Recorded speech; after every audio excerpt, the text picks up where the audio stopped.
Going into 2025, I had a goal. See, the previous few years, I've had this habit of keeping track of the games I beat in every year in an attempt to beat at least one game every month. I typically beat 16 games when I ran this little experiment for myself, but I wanted to challenge myself this time around. What if instead of striving to beat at least 12 games a year, I double that and try to beat 24 games in 1 year? Furthermore, the past few years that I've done this, I've only beaten two games that actually released in the same year, and with the Switch 2 releasing, I figured it would be a great time to ramp that amount up as well, so let's see how I did, starting off in January. The very first game I beat in 2025 was none other than Super Mario 64, one of the most influential games ever made. I was watching my friend speedrun the game at the time, and I remembered that I never actually beat the game when I played it back in 2020, so I restarted, locked in, and beat it in just a few days after New Year's. Honestly, I'm more mixed on this game than I'm sure many would expect. In many ways, this game has aged like spoiled milk. Trying to make precise movements in this game can be infuriating, and the abysmal camera certainly makes it worse. There's also just a handful of straight up unfun levels, but that's kind of where all my complaints end. The rest of the game is pure joy. Most of the levels are so much fun to explore, and collecting some stars really becomes a bit of a mini quest to figure out how to get them. A lot of this game's problems are kind of irrelevant when you remember that it was the first of its kind, and this game really innovated so heavily that it impacted the entire industry. You also have to give this game credit for, even if unintentionally, being the best speedrun game of all time. So as a whole, I'm grateful for this game's existence and even had fun playing it, but it's not exactly the masterpiece many would argue it is in my eyes. I decided my second game of the month would be familiar territory. Minecraft is by far the game I've put the most time into playing over the years, playing all the various versions of the game, but despite that, I never actually defeated the Ender Dragon in survival mode without cheats. So I set out to do exactly that. Survival mode was never my favorite aspect of the game, as I've always far more enjoyed all the things you can do with creative mode, so I knew I had to beat the game somewhat quickly before I quit the world again like I have been doing the last several years attempting to beat the game. I'm pretty fond of my base I built. It's nothing special, but probably the best house I've built in survival mode. I also have a ton of fond memories from this playthrough, like dying in caves, being knocked off the nether fortress and falling into lava, losing all my armor, tools, and blaze rods. And of course, right after beating the Ender Dragon, falling into the void while trying to bridge to an end city. I haven't played on this world in months. A lot of my playtime was dedicated to me getting all my stuff back after dying every time, which is a big part of the frustration of survival mode for me, but maybe I should just get good. Maybe one day I'll go back and grind out new gear and fight the Wither like I was planning, but for now this is where my Minecraft survival journey ends. Moving into February, we see the beginning of a trend for the first half of the year in me playing games in anticipation for games that release later in the year, starting off with Doom 2016. I originally planned on playing Doom 2 and 3 since I played the first game back in 2023, but to be honest, I just really didn't care enough to even start them, and with the Dark Ages being announced, I knew I wanted to get to it, but wasn't about to beat 5 Doom games in 1 year, so I just decided to focus on the rebooted games. Doom 2016 is a thrilling action game reimagining the classic game style in the modern day, and they pull it off extremely well. I don't really play first-person shooters, but this one sure as hell set the bar high, with its simultaneously high-octane and unique gameplay, whilst the banging soundtrack blasts in the background. I love how they opted to take the guns from classic Doom and modernize them with weapon mods, giving them an all-new feel, tied in with pretty great and natural upgrades. Enemy variety is decent as well, and it's super satisfying to easily kill enemies that were more challenging at the beginning of the game. It's a nice indicator of how far you've come. Overall, we've still got quite a bit more Doom to cover, but I enjoyed this ride from hell and the challenge that came along with it. After beating Fire Emblem Echoes at the end of last year, I decided I wanted to start a journey to beat all the Fire Emblem games outside of the ones that have been remade. I decided a perfect introduction to the earlier era of the series would be through Fire Emblem Sacred Stones, which I beat in March. It's pretty notoriously one of the easiest entries in the series, and one of the best starting points for the franchise. The GBA era of Fire Emblem is one with a lot of style. Just look at these gorgeous sprite animations. Every time I saw a new crit animation, I would pop the fuck off. The map design was decent, wasn't nearly as infuriating as Echo's was at times, but not nearly as well thought out of as Engage's. Kinda in a similar vein to Three Houses in my mind. I grew to love quite a bit of the characters, specifically Joshua and Seth, the latter of which is carried by the fact that he's pretty much the best unit in the whole game the entire time. As attached as I was to the units I used, by now most of them haven't really made a lasting impression in my mind. The story is quite generic, but I still thought it had some sweet moments throughout, and it's not as generic as the franchise will get. Overall, a great game that delivered in all the ways it needed and helped fuel my Fire Emblem obsession at the time. The other game I beat in March was a much lower point for me with Sonic Colors Ultimate. Now, I never played the original game outside of the goated DS version I had as a kid, so I got the majority of my first impressions of the game from this likely inferior version.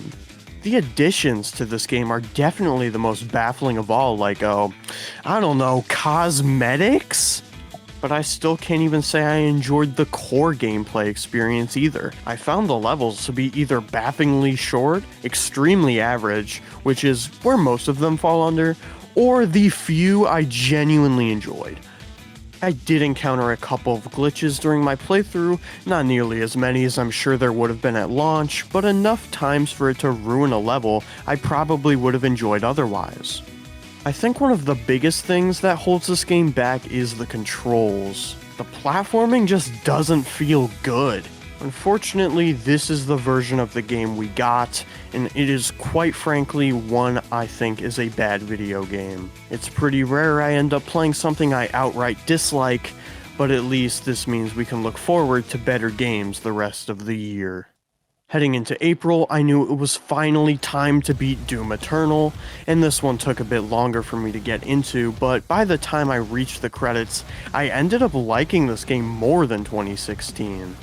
This game has a much bigger learning curve, but also a higher skill ceiling, which can lead to some truly badass executions of combat encounters. One of the most jarring changes initially was the removal of the infinite ammo pistol. I honestly used it a lot in 2016 for ammo preservation, so not having that option here made the experience initially a lot more challenging, but once you unlock all the weapons, mods, utilize your jump, dash, flamethrower, blood punch, and grenades, you truly feel the exaggerated swagger of the Doomslayer. With this game down, I was all set for the latest installment in the franchise in the coming months. Another game during the month of April was a replay of Power Wash Simulator, and now I know what you're all thinking, why on earth of all games you could replay did you choose the near 40-hour campaign of Power Wash Simulator? The answer's pretty simple. It's a great game to just chip away at while watching movies and shows, which, since I know you're all curious, I was mainly watching the TED Show and the Knives Out movies. Oh, and the one and only greatest Star Wars movie of all time, The Rise of Skywalker. Don't have too much else to say about this one. It's surprisingly great even on second playthrough, and it helped me get ready for the upcoming sequel. In preparation for Ghost of Yotei later in the year, I completed Ghost of Tsushima as my third and final game of April. This is just one of the most beautiful games I've ever played. Every frame could be on display in a museum. The gameplay itself is great too, and very cinematic. You can feel the inspiration from classic samurai movies in every duel. But by far my favorite part of this game is the story of Jin Sakai, a tragic tale that I won't go into detail of for those who haven't experienced it yet, but if you're looking for a reason to play this game, the story is probably the biggest pro I can give to encourage someone to try it. I do have to say the side content in this game is quite lacking. The side quests are incredibly repetitive despite there being so many of them. They all just kind of follow the same predictable story structure. The character-specific quests are decently interesting, giving a whole side story to some of the characters you fight alongside during the campaign, but none really left an impact on me. And don't get me started on the disappointment of arriving at a new unmarked location just for it to be another fucking fox den. Despite that disappointing portion of the game, the vast majority is great, especially all the main story stuff, but there's also the DLC we will discuss shortly. But with the sudden announcement of a new Tomodachi Life for Nintendo Switch, I decided there was no better time than May to dive back into the original game for 3DS, which is honestly one of my most played games of all time. I decided to have some fun with this playthrough and streamed it all to Twitch with some of my friends on call, who I would add to the island alongside the usual wacky cast of fictional characters. Unfortunately, the only couple that ended up getting married was my friend Lando and Lucy from the Fallout show, but some other couples were me and Byleth from Fire Emblem Three Houses, and Phoenix Wright from Ace Attorney and Mikasa from Attack on Titan. It was a very fun series, and you can watch most of it on my VODs channel, but I still haven't uploaded the last few, and it's been several months now, so I don't know if I will. But regardless, there's some all-timers in there. Later on, I finally got around to finishing the Ghost of Tsushima DLC, labeled Icky Island. I don't have all too much to say about it. The gameplay enhancements are great, like the horse charge. It's super fun running right through and decimating all your enemies, but story-wise, it's just alright. It touches more on the samurai and family side of Jin Sakai and facing his past, but it does get a little too supernatural for me, but those moments are still pretty cool. It was fun like the main game, but I just really didn't need to play it. With both Doom 2016 and Eternal beaten, all that was left was Doom The Dark Ages, which I beat in June. I gotta be honest, playing this after Eternal really did not do any favors for this game. Where Eternal shined with its sandbox-style approach to combat, this game asks you to stand and parry attacks and fire back with whatever weapon, because in this game it really doesn't matter which weapon you use. Ammo management isn't a thing in this game like the other games, so you can really just pick up one gun and run it mostly the whole game. This game also introduces these dragon and mech levels, which are okay. The dragon flight controls feel immaculate, and I enjoyed the chase sections, but the mech fights were so slow, boring, and repetitive. I audibly groaned when I saw these on my next mission screen. This is still a good entry in the Doom franchise, and I'm proud of the team for trying something new, but especially following Eternal just did this game absolutely no favors. But that wasn't the only 2025 release I beat in this month, as I also beat Clair Obscur Expedition 33, and holy shit, what a game. I'm not gonna say it's life-changing, but god damn is this shit phenomenal. And the best part is, this game was made from a small, mostly inexperienced team full of passion and inspiration, and they created a beautiful canvas with some of the best written characters and dialogue I've ever seen. Gustav, Mael, Verso, really everyone is so compelling, and I haven't grown to like characters as quickly in my entire life. They crafted some of the most beautifully composed music to ever bless my ears. It's a serious contender for my favorite gaming soundtrack of all time. And that's not even to mention its captivating and gripping story. Not only is this my game of the year, it's also my second favorite game of all time. And it's not even off the table for it to eventually become my number one favorite. At the risk of spoiling anything else about this beautiful canvas of a game, I will stop here, since experiencing this game as blind as possible is something everyone should experience. Expedition 33 left me in a great desire to keep going down the narrative path, which led to July being a big visual novel month. First up, I finally got around to beating Phoenix Wright Ace Attorney Dual Destinies. The Ace Attorney series has been one I've been chipping away at over the years. I started all the way back in December 2020, and I'm still working through the franchise, with this being the fourth last game I've yet to play, not counting the Professor Layton crossover game. Unfortunately, this game ended up being my least favorite in the series so far. It's just so damn safe. A lot of the decisions of this game were really about trying to make the least decisive ones possible after Apollo Justice really just shaked everything up. Even though it is my least favorite game in the series though, it's still pretty good. The first case is an intriguing but ultimately mediocre intro case, which really sucks following up 2 games in a row of awesome introductions. Case 2 is one of my least favorite cases in the series so far. The defendant has a particular trait that gets super annoying among other things. Case 3 is an actually big step in the right direction though. I enjoy the more wholesome vibes of this one, even if it is kind of generic and they keep shoving the dark age of the law and the ends justify the means down your throat. But it all leads to cases 4 and 5, which are actually like the Great Ace Attorney 2's last cases, where they're essentially just a part 1 and part 2 to the same mystery. But I gotta say, what a bang this game ends on! These 2 cases really deliver. The main characters are all a real highlight too. Athena, Simon, and Fulbright are all some of the best parts of the whole game, even if Apollo is unfortunately sidelined a little again. With this game out of the way, I only have one more entry left in the main series installments, Spirit of Justice, so I hope the Apollo Justice trilogy goes out with a bang. Dual Destinies just seem to add more fuel to the fire for visual novels, so I decided that after 2 playthroughs over the past few years, I would finally play the sequel to one of my favorite games of all time in Virtue's Last Reward, the sequel to 9 Hours, 9 Persons, 9 Doors. It's that good old escape room visual novel formula with divulging story paths to get all different endings, but with a different approach than 999 that makes it more like uncovering a mystery than just leading down a path to get another ending. Just like the last game, these characters are such a big highlight, and they give you a lot to think about as you solve the rooms. There's only so much I can discuss without entering the spoiler zone, but I will say that this game went in directions I never anticipated this franchise to go. After the only vaguely sci-fi versed game, whereas this game fully commits to those elements so much, I was kind of put off at first, but ultimately, the more I sit with it, the more I like it.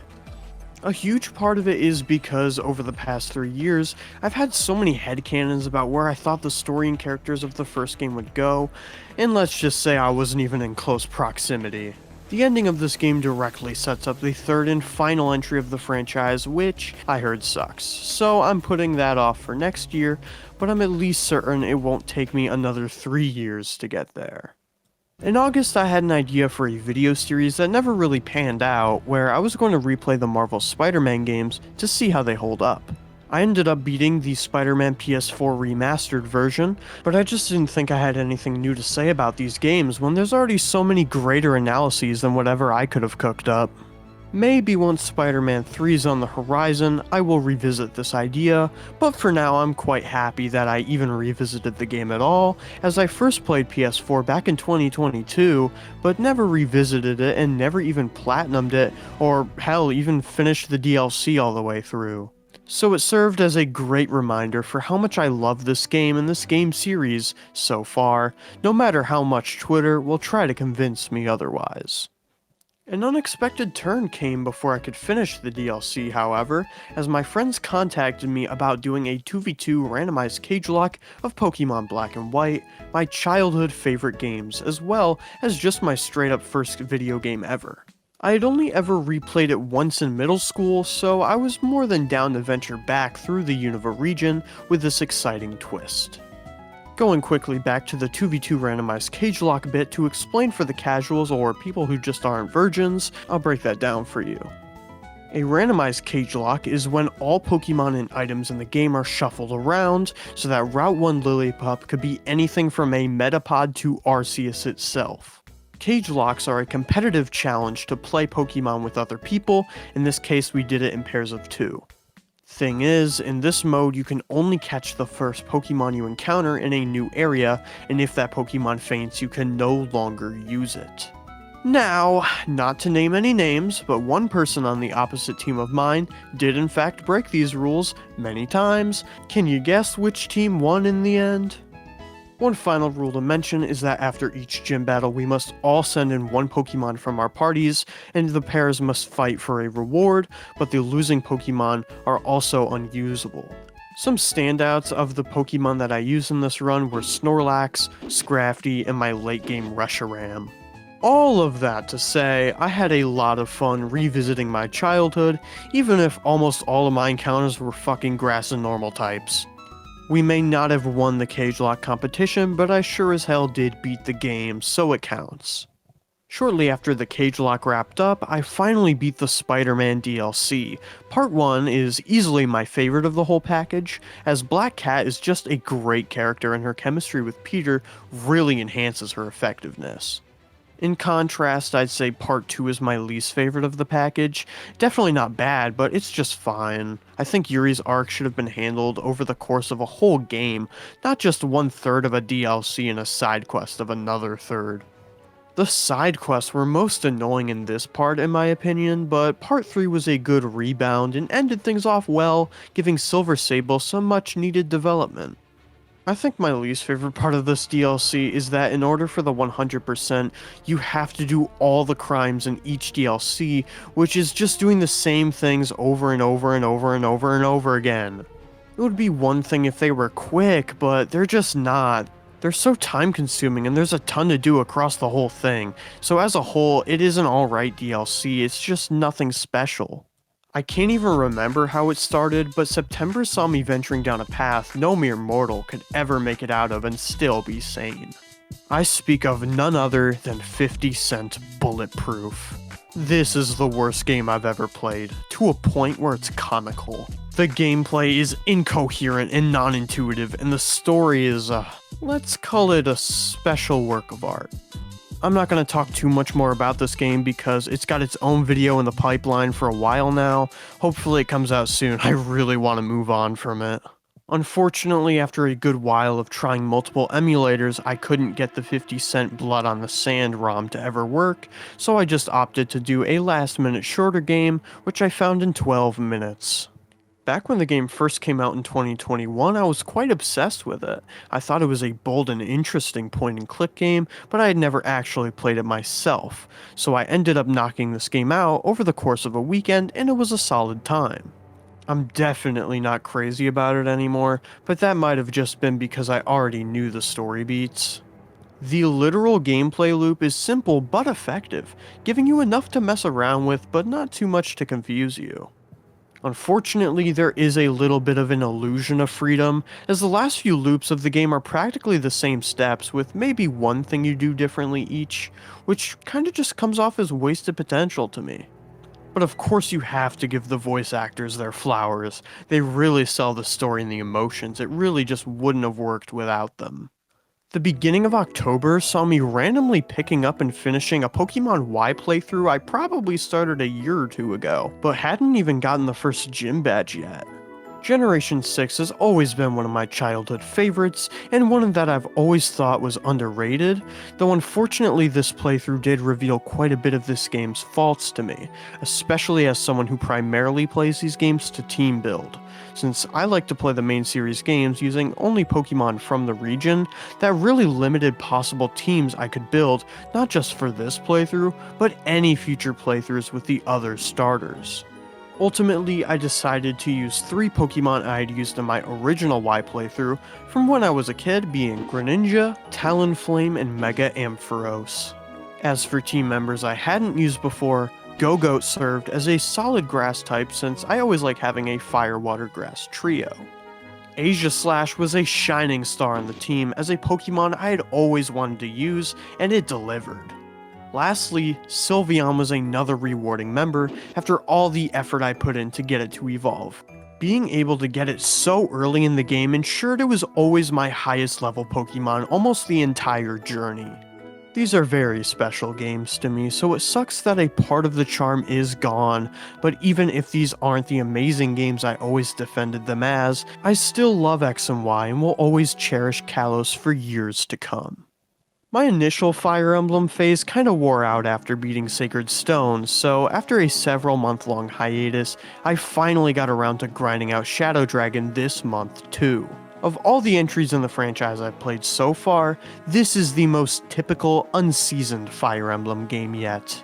A part of that has to do with it being a remake to the very first game from the 90s, but a lot of the changes made don't really add anything to this game either. Like the weapon triangle being added just kind of hinders certain weapon classes since the maps weren't designed with it in mind. The story is one of the most generic medieval fantasy stories in gaming, and they didn't add support conversations for the characters, so I struggled to get attached to literally any of them.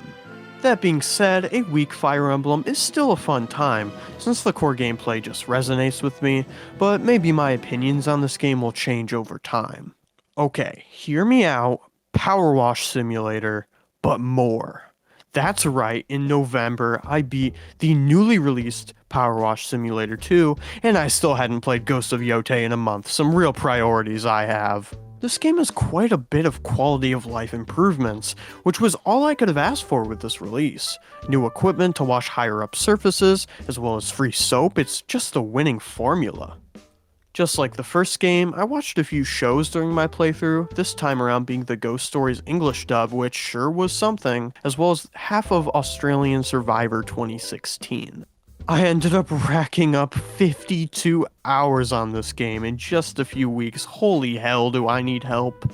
I don't think I regret it though, because most of that time was multitasking, but I can't wait for Power Wash Simulator 3 in 2034. Before Black Friday sales hit and inevitable Switch 2 price increases, I made sure to buy the Mario Kart World bundle. I would then regret that decision as I would have saved $50 and they were still very much on the shelves. Regardless, I experienced every cup, rally, and battle map to determine if this long-awaited entry lived up to the standards of the series. And my answer is hell fucking yeah, dude. These courses are awesome. They encourage vast replayability and experimentation to not only master these extremely unique mechanics, but reward you with the most satisfying driving in the series yet. This is the most drastic change in the series mechanically since Double Dash, and I'd argue to a much larger degree here. Free roam especially has proven to be a fun mode to play while I grind through every single season of Australian Survivor. Someone help me.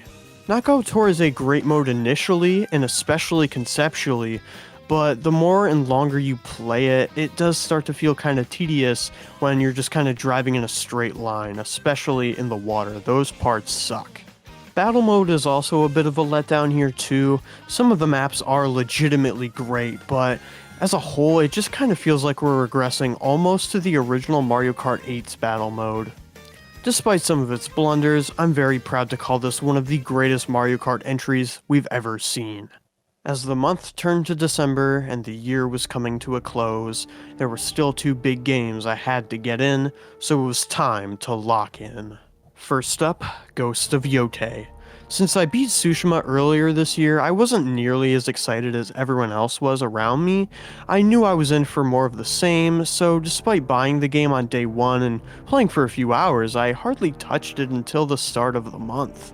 But when I finally made the effort to boot up the game, I was instantly brought back into a world I fell in love with. As I said, Ghost of Yotei isn't trying to redefine what it means to be a narrative-driven video game, or even just as a sequel to Ghost of Tsushima. This is just about tweaking Tsushima's weaker elements to carve a slightly better overall experience, and if you ask me, it excels at that.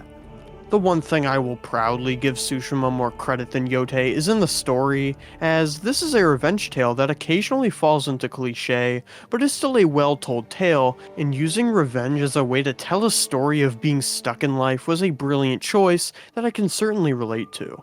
Speaking of Atsu, I love her in this cast more than I do the Tsushima cast, even though Jin still clears everybody. I didn't get to do all the side activities since I have a whole other game to play this month, but I did most of them and enough to see how they've improved how tedious they could be in Tsushima. Overall, this is another great game in the Ghost franchise, but I'd love to see Sucker Punch try something new next. Sony's been really lacking in new franchises as of late. We finally reached the final game of the year, which I decided was a great choice for the holiday season in Batman Arkham Origins, which is like one of 5 Christmas video games in existence. The last 2 years, I had worked through the Arkham trilogy, but this game got kinda left behind just simply due to burnout, as I like to take my time with these games. However, with there being less than half of the month left to beat this game did not get that luxury. Though honestly, I never really felt the drive to experience those parts of the game that I didn't, as this specific entry is in a desperate need of a remaster like the other games. I had a variety of issues, from small textures on the floor creating invisible walls where I'm supposed to walk past, to knock down enemies ragdolling across the room. But at the end of the day, the core gameplay loop is just as good as ever for the series, and the boss fights are probably the best in the series. The story is probably the highlight of the game, and so is the dialogue. The scenes with Bruce and Alfred especially need their flowers. I know how divisive Joker being the main villain again was, but to me this rivals Arkham Knight in how it showcases the relationship between Batman and Joker. Winter Gotham is just beautiful, and there's no pesky Riddler trophies this time around. However, the general quality of the game frustrated me toward the end, so I really do hope someday Warner Bros. Or DC or fucking Netflix or whoever has to greenlight a remaster locks in. In the end, counting all the games and DLC I've completed, we surpassed both my goals, beating 25 games in total, and 5 of which were released this year. Lastly, the average rating of the games I beat this year is, drumroll please, a 7.6. Next year, we're definitely going to be going back to the 1 month per year minimum, as I want to dedicate more time to this channel and locking in for college. Comment down below what games you think I should play this year, or what your favorite game you played last year was, and I hope to see you all again very soon.